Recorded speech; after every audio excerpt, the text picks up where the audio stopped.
Hey everybody, Tony D and Little Joan here with a hot take on what else?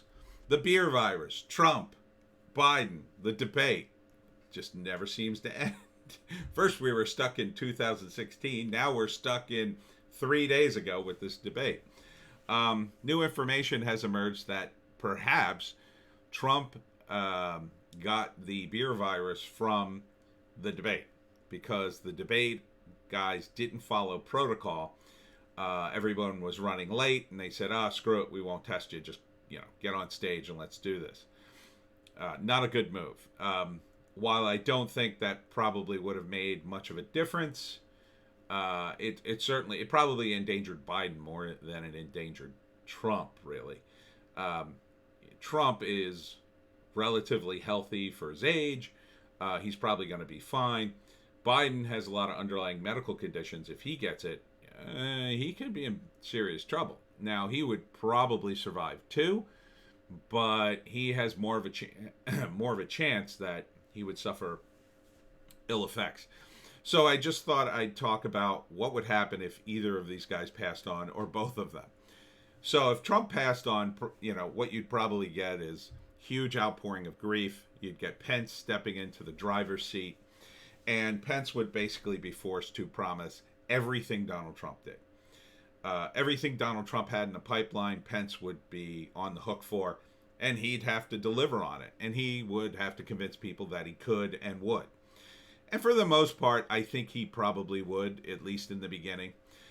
I think he would probably squeak by in an election. He'd win. The first year would be mainly the Trump agenda. And the media would savage him for it, of course. But I think he would have to deliver for his constituents. And he'd want to, because those were, like Trump, he would be winning. He would be winning on Trump's agenda. By the second year, I think some of that stuff would start to run out, and some of his own agenda would start to creep in. And, at that point, who knows what would happen. I mean, I think Pence is pretty much your standard Republican type. I know a lot of people say, oh no, he's uber Christian and he hates gay people. A lot of that's just posturing from these guys. And he can posture the other way, even if he believes that. He could just say, well, I said that when I said that, and, I've evolved since then, and blah, blah, blah, and just dismiss it. I'm sure the media will hammer him on it, but ultimately, I think, the reality is people will want tax cuts, jobs, and all that kind of stuff. And if he follows the Trump plan, he'll have all that, and things will be better. Now, as he backs off of Trump's agenda, I think the Democrats will, to some extent, back off. They're going to suffer a huge loss at the 2020 election cycle. I believe it's going to be a red wave. Maybe I'm wrong, but I'm pretty sure of that. So I think the Democrats will just be happy they don't have to deal with Trump anymore. The media will probably just collapse without Trump. I don't know what they're going to do. They're going to really have to, try to dig for information, and they're just not going to have it on Pence. They'll do a bunch of crazy exposés, but at this point, people will be like, what? And then for 2022, I think it's likely, the Dems will bounce back a little bit, but I think they're going to be so crippled come 2020, it may be a death spiral they can't get out of. Either way, whether Trump survives or not. And if that's the case, who knows? We may see finally the emergence of a significant third party. But that would require the Democratic backers to finally say, okay, this brand is dead. We have to latch on to another brand and see if we can make that work. Logically, it would be the Greens for them. It may just be a new party entirely, some sort of centrist party. That's, it would be like, well, we're very centrist, but, it would essentially be the Democrats, the older Democrats, maybe without the new Green Deal and some of the craziness. And at that point, I think the whole party would split. And I think that'll happen whether it's Pence or Trump. Now, if Joe Biden, and I'm not wishing any of this. I mean, this is, I don't want to see the guy pass on, but He is old, and if he gets it, man, it's a danger for him. But so if Biden passed on, it would be absolute chaos. I mean, the Democrats, I'm not sure what the rules are specifically. Um, Kamala Harris might just slip into the presidential role and end up debating Pence, and then Biden, depending, or Trump, depending on when Biden passed on. I think she would just get creamed, absolutely creamed. No one really likes her. They could kind of tolerate her as VP, but as president, debating Trump, I don't think she'd last a second with him. He'd run her right over, and she doesn't really have any strong policies. Not that Biden does, but Biden is at least so experienced. I got to hand it to him. He got through the debate. He wasn't strong, but he got through it. I don't think Kamala could get through it, but then again, I didn't think Joe would. So what do I know? It's possible, too, that they would use that opportunity to finally bring Hillary Clinton back, as H.A. Goodman keeps touting. It's a possibility. I mean, it's a possibility that it might still happen. They might just swap her out. The DNC rules pretty much allow them to do anything they want, as in with the RNC. I mean, they could screw over Pence and appoint somebody else completely different to take Trump's place if they want to.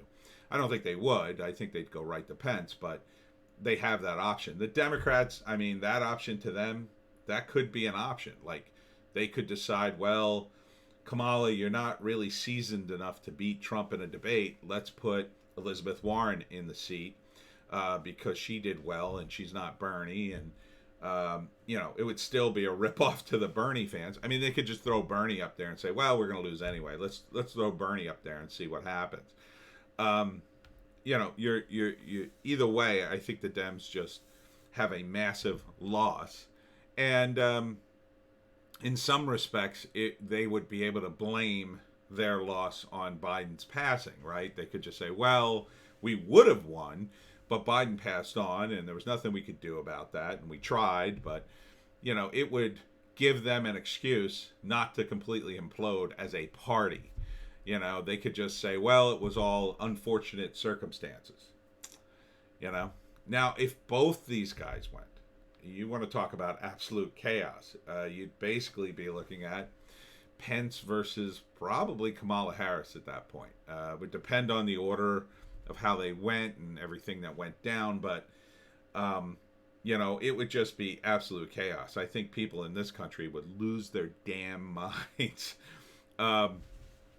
But, hopefully after a couple of weeks, people would come through it. A lot of it depends upon the timing, If it happens 3 days before the election, well, it's not going to matter much of anything because they're not going to change the ballots and you're going to vote for Biden or Trump, and then whoever wins is, whichever dead guy wins, like, it'll be his VP that slips into the slot.